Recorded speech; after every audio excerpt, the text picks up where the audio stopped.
Selamat pagi, Ibu Bapak, saudara-saudara sekalian.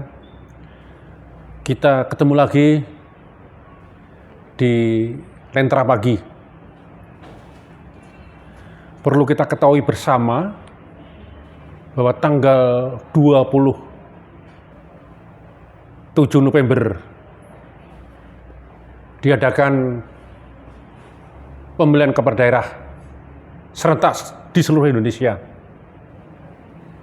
Baik memilih gubernur, bupati dan wali kota beserta wakil-wakilnya. Pada saat ini saya mengajak Ibu Bapak, saudara-saudara untuk mendengarkan firman Tuhan dari Keluaran 18 ayat 21. Firman Tuhan demikian, di samping itu, kau carilah dari seluruh bangsa itu orang-orang yang cakap dan takut akan Allah, orang-orang yang dapat dipercaya, dan yang benci kepada pengejaran suap.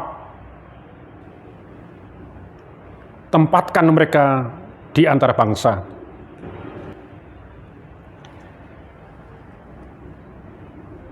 Tanggal 27 November ini pesta demokrasi yang terbesar, yang paling besar dalam sejarah bangsa kita, yaitu memilih gubernur dengan wakilnya di seluruh Indonesia, memilih bupati dan wakilnya seluruh Indonesia, dan memilih calon wali kota dan wakilnya seluruh Indonesia.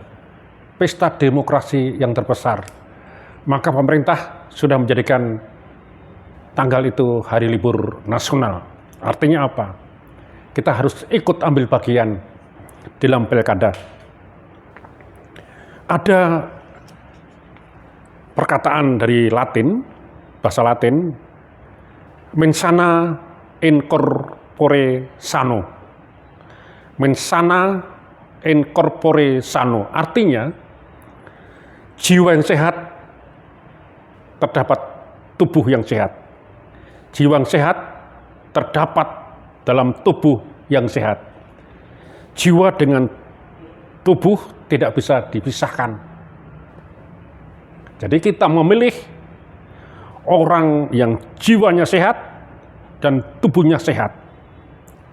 Nah, dalam kehidupan masyarakat juga demikian. Kita memilih pemimpin, entah gubernur atau wakilnya, bupati dan wakilnya, dan wali kota dan wakilnya, yaitu pemimpin yang jiwa yang sehat, jiwanya sehat, dan tubuhnya sehat. Sehat jiwa dan jasmani.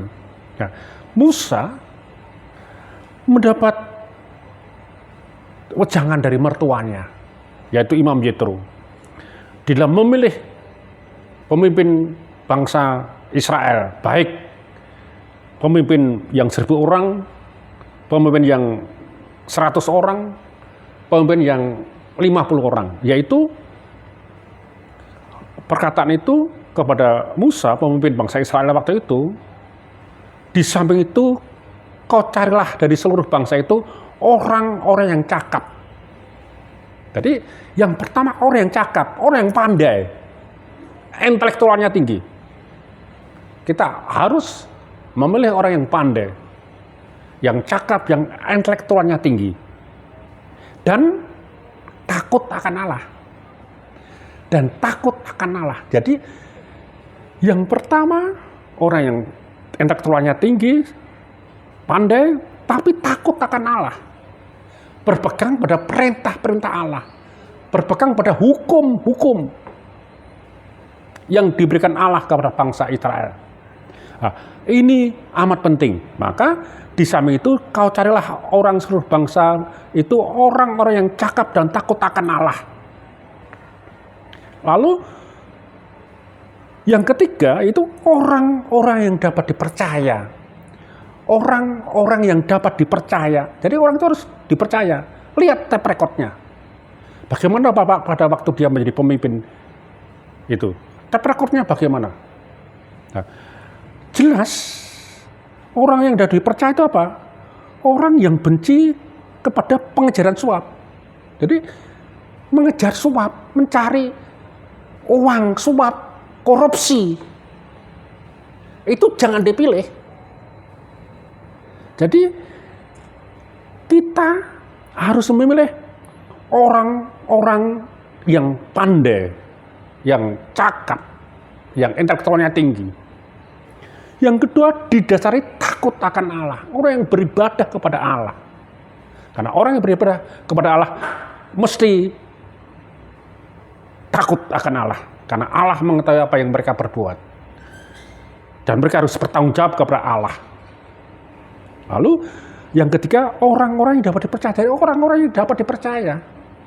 Dipercaya untuk memimpin selaku kepala daerah, baik tingkat 1, tingkat kabupaten, atau wali kota. Yaitu orang yang dapat dipercaya itu orang-orang yang benci kepada pengejaran suap, orang yang cari uang dengan cara korupsi, dengan cara tidak halal, uang haram.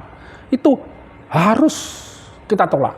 Nah, untuk itu, dalam tadi saya mengutip bahasa Latin, mensana in corpore sano, itu penting. Ya, kita memilih yang bisa menyehatkan masyarakat dalam bidang kesehatan, sanitasi. Ya, misalkan masalah sampah.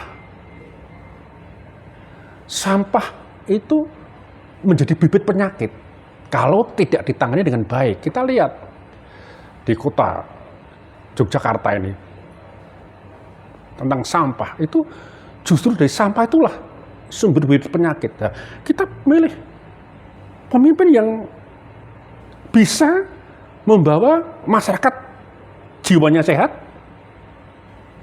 dan tubuhnya sehat. Karena kalau ada penyakit yang berkembang di masyarakat membuat jiwa tidak sehat, otomatis tubuh juga tidak sehat. Ya, marilah kita memilih orang yang pandai, cakap, intelektual yang tinggi, dan yang kedua takut kepada Allah. Yang ketiga dapat dipercaya. Yang keempat orang yang anti korupsi. Kita pilih orang yang anti korupsi. Dan membawa masyarakat itu untuk apa? Untuk hidup sehat. Yaitu jiwa yang sehat terdapat dalam tubuh yang sehat. Mari kita memilih pemimpin yang bisa membawa masyarakat jiwanya sehat. Karena jiwa sehat itu terdapat dalam tubuh yang sehat. Mari kita datang ke tempat pemilih di mana kita berada, baik di provinsi, tingkat provinsi, baik tingkat kabupaten, tingkat kepala daerah, wali kota, di seluruh Indonesia. Dan kita memilih seperti apa yang difirmankan Tuhan pada saat ini. Tuhan memberkati. Mari kita berdoa. Secara khusus kami berdoa untuk Pilkada tanggal 27. Kiranya kami yang berhak memilih untuk datang ke tempat pemilihan dan memilih orang-orang yang pandai dan takut akan Allah. Orang-orang yang dapat dipercaya dan mereka anti korupsi, hidup dalam kejujuran,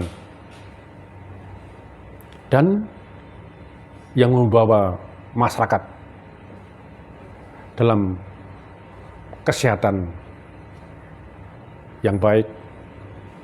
Karena dalam jiwa yang sehat terdapat tubuh yang sehat.